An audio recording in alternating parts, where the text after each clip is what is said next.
و ښځو، زنانو، کوچنیانو، بچیانو ته تعلیم ورکړي. د یوې ښځې د وجې به 4 خلک چې دي سړیان به دوزخ له راځي. و نجونو ته تعلیم ورکړي او خپل یو قومي فرض چې دی هغه پوره کړي.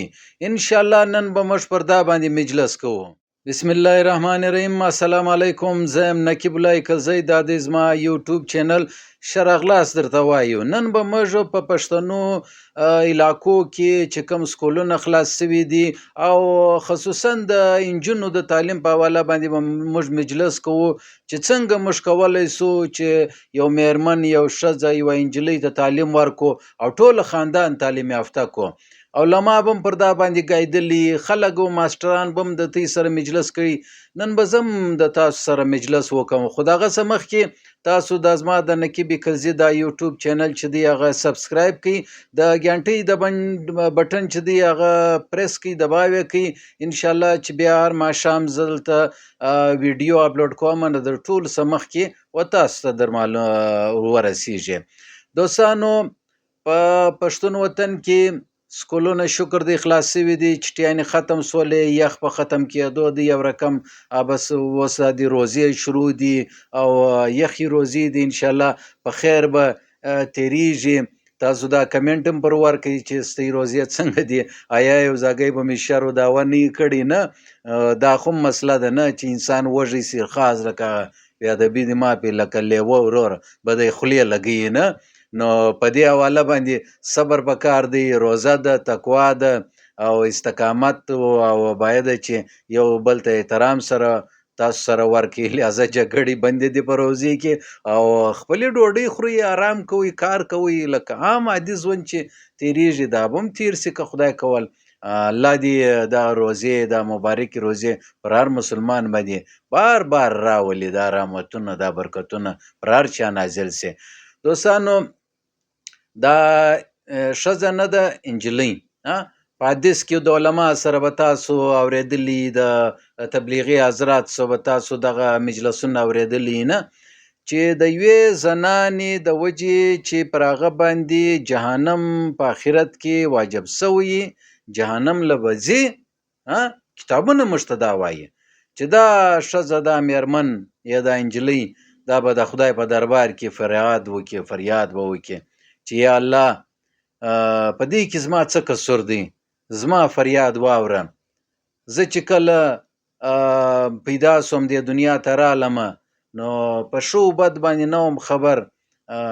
پلار مې کفیل ولو، مشر ولو، نو پلار به ماته لیک او ژوند راښوي، یو ښه چلن به راښوي، یو ښه خبره، ښه پښتو، ښه اسلامي یو رویه، یو کتاب، یو قلم، یو قرآن، یو تعلیم، دا به راښوي. خو ماته نه راوښوي.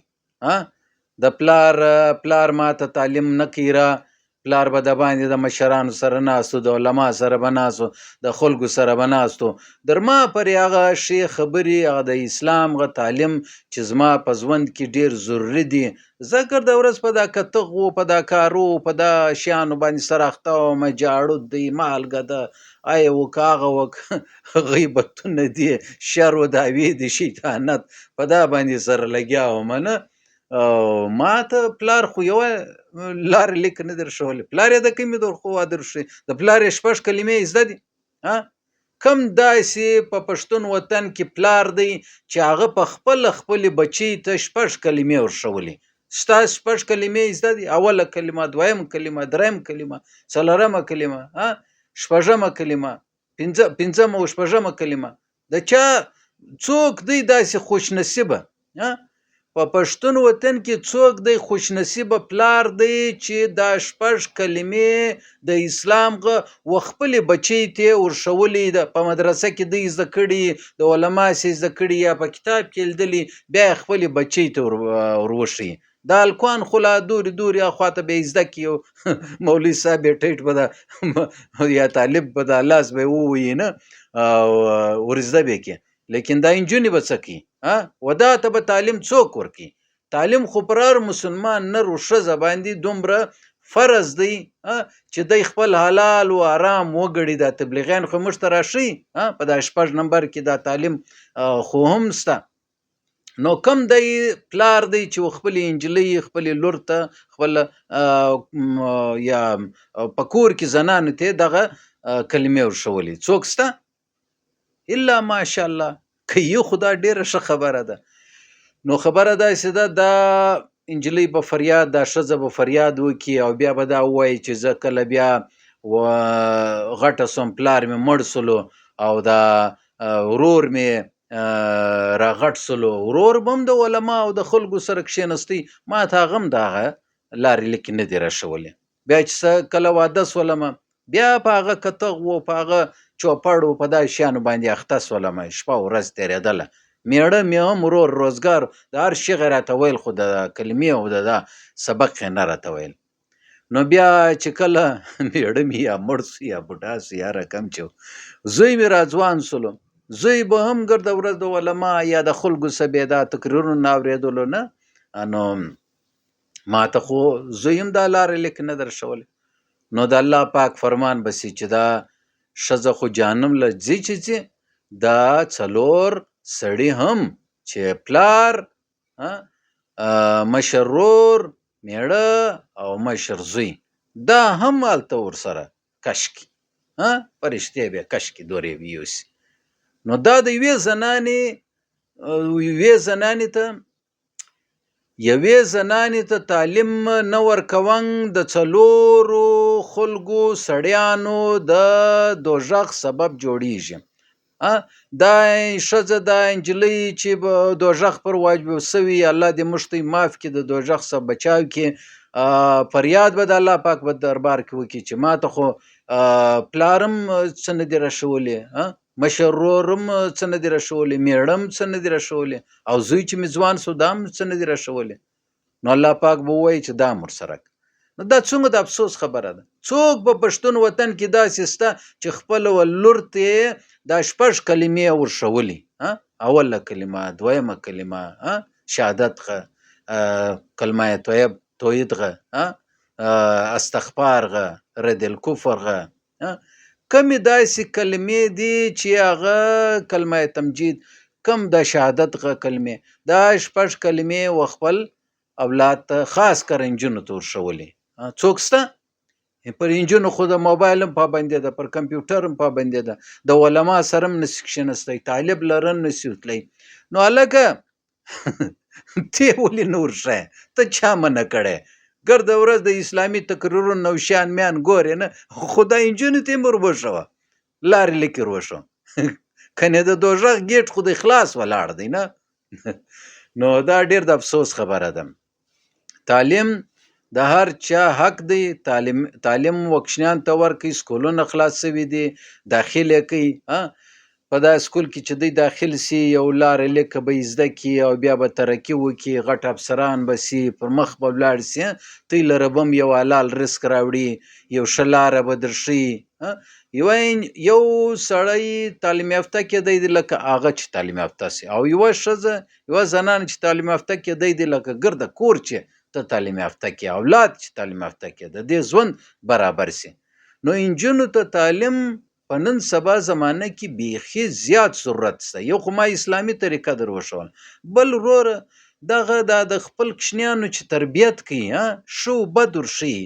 یو کتاب کې شی وګوري، په یو اخبار کې یو شی وګوري، یا په یو نت کې یو شی وګوري، هغه خپل اولاد ته ور وښیي، او د سبق یې خیال وساتي، د صفایي خیال یې وساتي، یو ښه اولاد ته ښه چلن ور وښیي. دا یوه واقعه خو ستاسو به په یاد وي چې یو سړی ډېر غټ ډاکو جوړ سولو نه، چې کله په پښتني نړۍ کې دا واقعه ډیره مشهوره ده چې یو سړی ډیر غټ ډاکو جوړ سلو، چې کله پانډسي ته رسېدی نو هغه جیلر و، هغه ګردو داروغه و، هغه جلاد پوښتنه جن وکړله چې بھائی ستا آخري خواهش چیش دی، څه ارمان دې دی؟ ول زما مور راوبله. مور چې ورله راغله چې اوس به ول نږدې راسه، نور نږدې راسه. نو چې نږدې ورغله نو خلکو ویل اوس به پر تندي مچي. ده ورته ویل ته دا ژبه ښکاره کړه.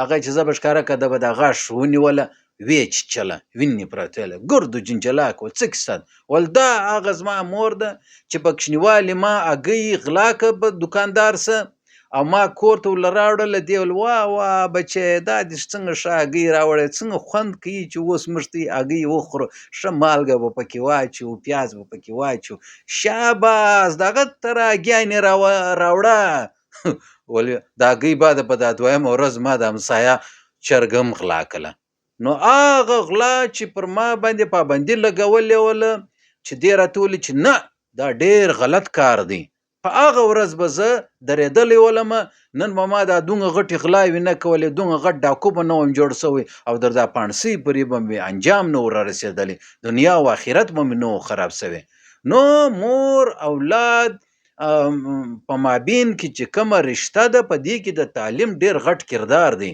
که زموږ خلک و خپل بچیانو ته خاص کر نجونو ته تعلیم ورکړي که په افغانستان کې که په پاکستان کې نه دا زموږ قوم زموږ پښتون وطن دا به ډېر آباد سي سمسور سي او سوکاله به سي امن و خوشحالي به پکې راشي او نفرتونه به ختم سي د څه وجه صرف د تعلیم تعلیم د یو قوم د ترقۍ هغه اوله پیړۍ ده اوله یو سیړۍ ده اوله یو زینه ده تاسو خاص کر و نجونو ته و ښځو ته تعلیم ورکئ دا په سکول کې داخل کئ په کالج کې داخل کئ دا نه چې وروره د راتمه دې وویله ته نو بالا څه کوې خو هغه به وادېږي باید هغه چې واده سي هغه کور له ولاړ سي هغه کور به ښایسته سي په دغه تعلیم یافته نجلۍ باندې هغه میړه به خوشحاله وي هغه کور به خوشحاله وي هغه ګرد نظام به برابر سي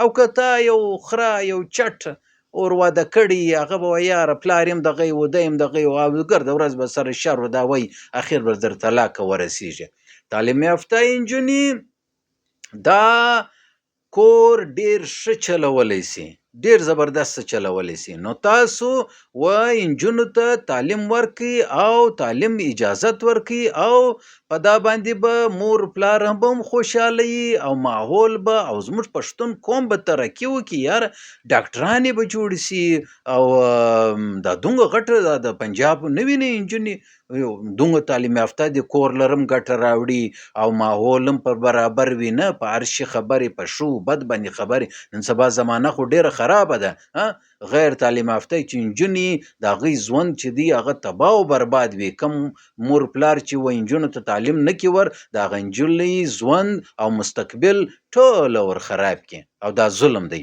د موږ سره او پر پښتون وطن باندې او اسلامي طور هم دا ظلم دی نو ان شاء الله تعالی د نقیب کرزي دغه مجلس به جاری وي هر ماخستن هر ماښام به مجلس جاری وي ستاسو روزې په خیر سبا به بیا ستاسو په چوپړ کې حاضرېږو حاضردم ما ته راکړئ اجازت خو د هغه څه مخکې دا زما چینل سبسکرایب کړئ کمنټ پر ورکړئ شیر یې کړئ فارورډ یې کړئ او زما چینل راسئ او ترقي ورکړئ کور مو ودان ډېره مننه د دې سره سم ما ته راکړئ اجازت د الله په امان اسلامي انقلاب زنده باد